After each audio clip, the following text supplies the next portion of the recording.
Bagi seorang yang beriman, ketika mendapati syariat Allah ataukah adat istiadat dan budaya, maka yang dia timbang adalah, yang dia dahulukan adalah syariat Allah Subhanahu wa ta'ala.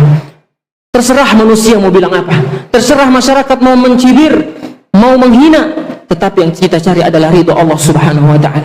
Karena yang memasukkan kita surga adalah Allah Subhanahu wa ta'ala, bukan adat istiadat masyarakat setempat. Bismillahirrahmanirrahim.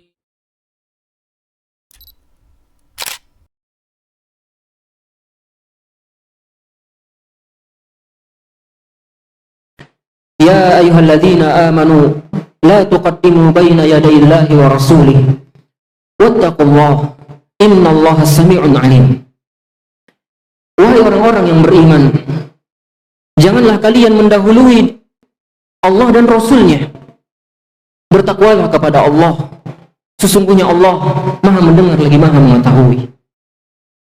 Ayat ini berkenaan tentang adab seorang muslim kepada Allah Subhanahu wa ta'ala. Bagaimana seorang muslim harus mendahulukan Allah Subhanahu wa ta'ala dari segala apapun. Ketika bertentangan antara hak Allah Subhanahu wa ta'ala dengan hak manusia, maka yang dahulukan adalah hak Allah Subhanahu wa ta'ala. Ketika di sana ada perintah Allah Subhanahu wa ta'ala dan perintah makhluk, maka yang kita dahulukan adalah perintah Allah Subhanahu wa ta'ala. Begitu pula ketika ada adat istiadat, budaya yang bertentangan dengan perintah Allah Subhanahu wa ta'ala, maka sebagai seorang yang beriman, mereka mendahulukan perintah Allah Subhanahu wa ta'ala daripada budaya, adat istiadat setempat. Contoh praktek nyata dari ayat ini, jikalau di suatu masyarakat menjadi budaya, menjadi adat mereka, kebiasaan mereka, wanita-wanitanya tidak menutup aurat, membuka rambutnya, menyingkap betisnya, memperlihatkan lehernya. Namun di sisi lain di sana ada perintah Allah Subhanahu wa ta'ala agar para wanita menutup auratnya dengan sempurna.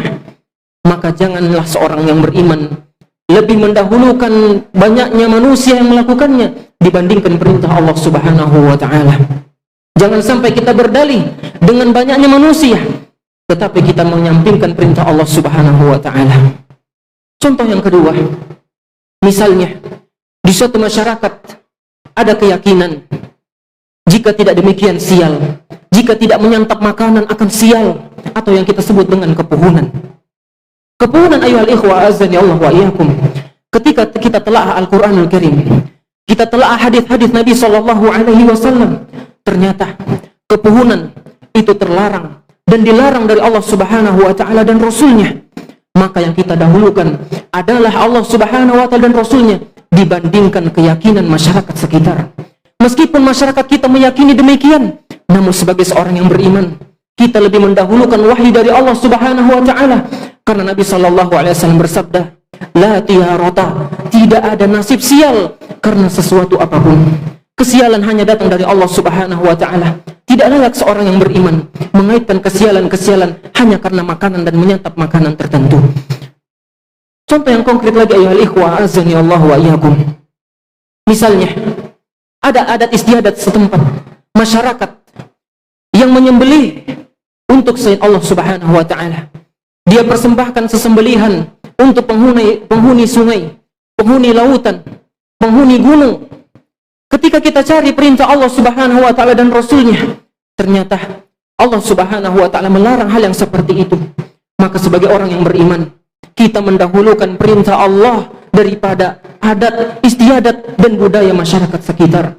Karena Rasulullah sallallahu alaihi wasallam bersabda, la'anallah man dzabaha li ghairillah. Allah melaknat orang-orang yang menyembelih untuk selain Allah Subhanahu wa ta'ala. Dan seterusnya demikian. Bagi seorang yang beriman, ketika mendapati syariat Allah ataukah adat istiadat dan budaya, maka yang dia timbang adalah, yang dia dahulukan adalah syariat Allah Subhanahu wa ta'ala. Terserah manusia mau bilang apa, terserah masyarakat mau mencibir, mau menghina, tetapi yang kita cari adalah ridho Allah Subhanahu wa ta'ala. Karena yang memasukkan kita surga adalah Allah Subhanahu wa ta'ala, bukan adat istiadat masyarakat setempat.